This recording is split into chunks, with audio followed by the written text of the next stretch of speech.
Bismillahirrahmanirrahim. Nabi Khidir itu sebenarnya tugasnya mirip-mirip kayak malaikat Jibril, bawa risalah. Bedanya malaikat Jibril malaikat. Nabi Khidir itu punya fisik. Tahu juga tuh dalamnya pemalaikat apa nggak ngerti juga kita ya. Malaikat Jibril bawa syariat yang zahir kepada Nabi Musa. Selesai, apa kata orang? Ya Musa, adakah orang yang lebih alim darimu? Hadis Sahih Bukhari, kita boleh ilm, bab ilm. Apa jawaban Nabi Musa? Nggak ada, gua paling alim di muka bumi. Turunlah wahyu, kan beliau ini bisa berkalam dengan Allah. Musa, kamu boleh merasa pintar, tapi nggak boleh merasa paling alim. Ada yang lebih alim dari kamu dalam ilmunya, dalam bidangnya sendiri. Siapa itu? Khidir. Khidir namanya Balya bin Mulkan. Dan Nabi Musa dihabisin tuh rasionya, logika rasionya dihabisin. Apa coba hubungannya ilmu sama ikan? Kata Allah, carilah Khidir, bawa ikan ini. Kalau ikan ini nanti hilang, berarti nggak jauh-jauh dari situ ada Khidir. Masuk akal nggak Pak Haji? Apa hubungannya Khidir sama ikan coba? Ternyata berhubungan. Nabi Khidir ini nabi, kalau orang Indonesia dulu apa? Nenek moyangku seorang pelaut. Nabi Khidir ini tinggalnya di laut. Kalau di laut berarti urusannya sama ikan. Maka diberi simbol. Simbol-simbol begini nih. Itu Allah Allah selipkan di Quran. Nanti ada masa kalau umur kita panjang, kalau saya masih rutin ke sini ya, insya Allah nanti kita buka tuh simbol-simbol di Quran itu yang unik-unik.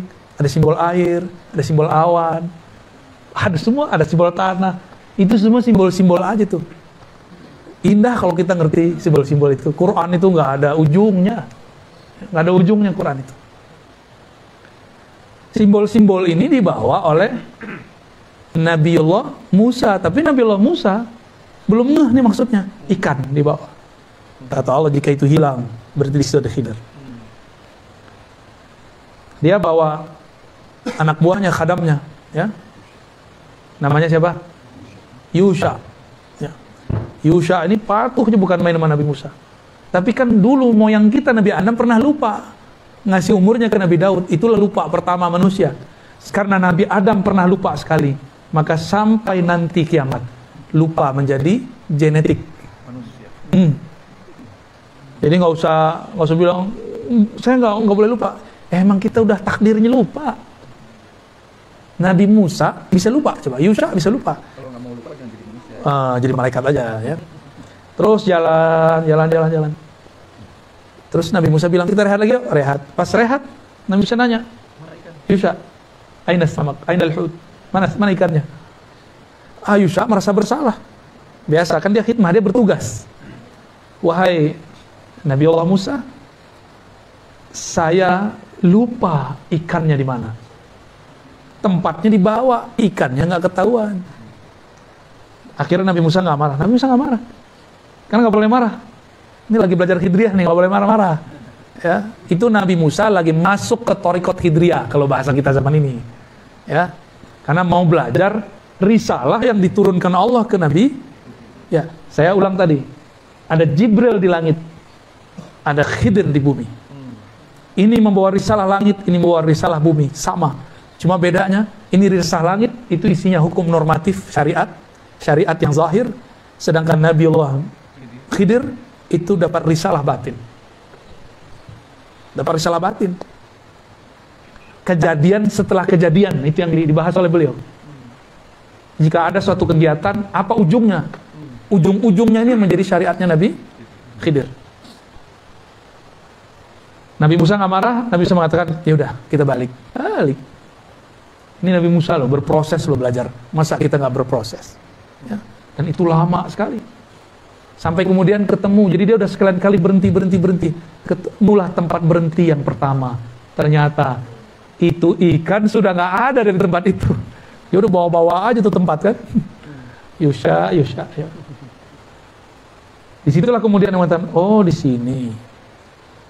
Ya udah, dia tunggu. Gak lama habis itu datang Nabi Khidir.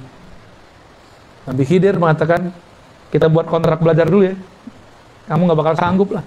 Nabi Khidir langsung hantam dia. Satu, logika. Apa hubungannya ikan sama Khidir? Dihabisin tuh. Yang kedua, Nabi Khidir kemudian hancurkan egonya Nabi Musa. Apa kata Nabi Khidir? Kamu gak bakal ngerti. Disitulah Nabi Musa merendah. Ya, wahai Tuhan, apakah engkau berkenan mengajarkan apa yang Allah ajarkan kepadamu? Nah, dibuatlah kontrak belajar. Oke, jangan ingkar kepadaku.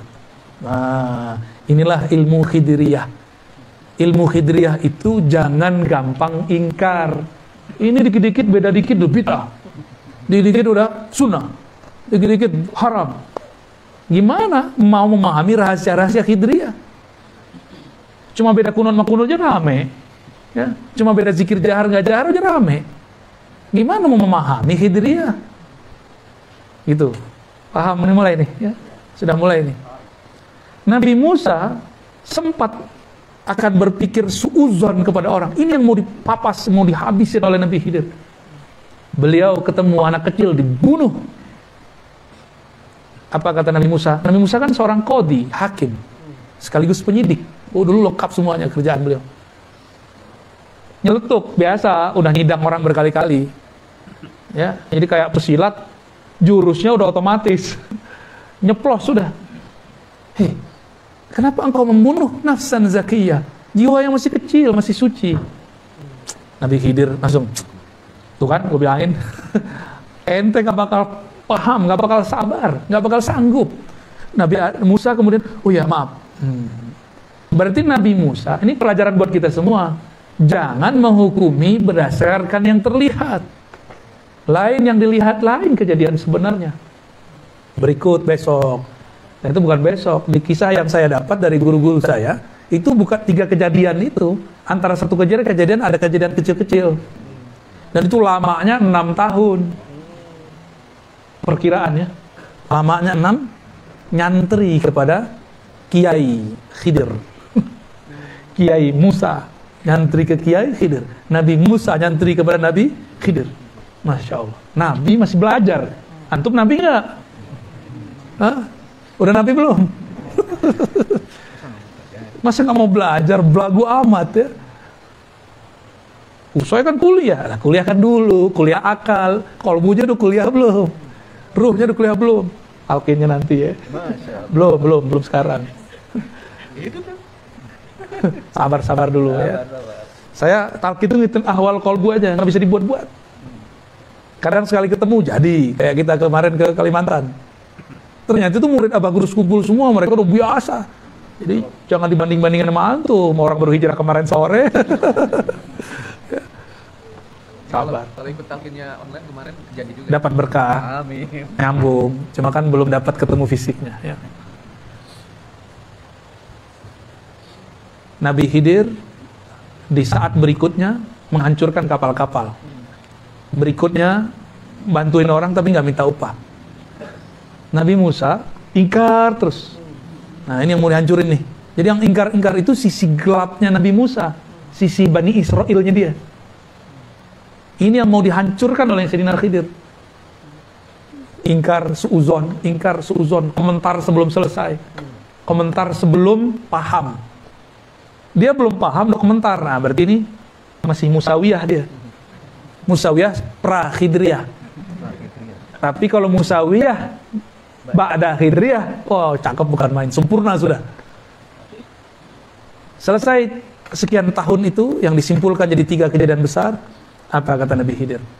Musa, mungkin ini pertemuan terakhir kita. Ya, hadza firaqu baini wa baina. Ini pertemuan terakhir kita. Menggigil tuh Nabi Musa. Gurunya udah nggak tahan, diingkari mulu sama muridnya.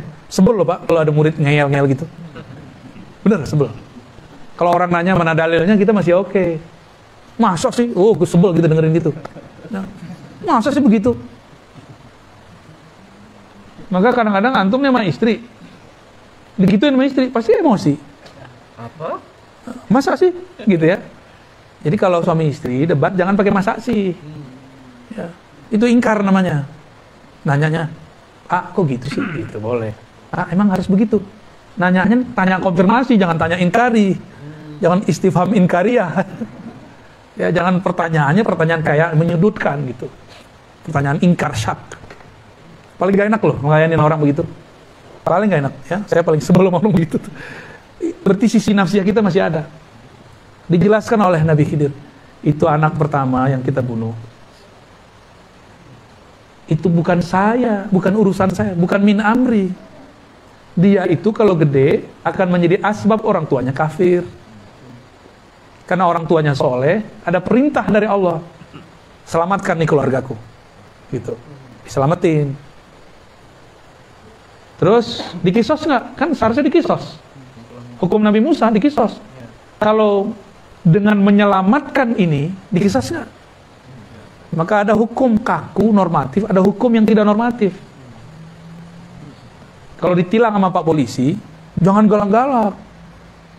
Ya, salamin aja, ya Pak Polisi, maaf saya salah. Ntar ditanya, mau kemana Bang? Mau kemana Mau kemana Teh? Mau pengajian? Yaudah, sono. Nah, itu dia tuh. Dia kan ada rahmat di kolam dirinya. Tapi kalau gitu, apa lo? Gua gak salah kok, ngapain berhentiin? Tambah gregetan, nama dikerjain sama dia. Ya. Ada kan orang begitu? Paling sebel yang begitu. Nabi Khidir karena tugasnya ngerjain Nabi Musa untuk merontokkan syaknya Nabi Musa, merontokkan rasa dia lebih alim, merasa alim. Jadi tugas risalah Nabi Khidir apa? Menghancurkan sisi nafsiyah. Apa arti nafsiyah?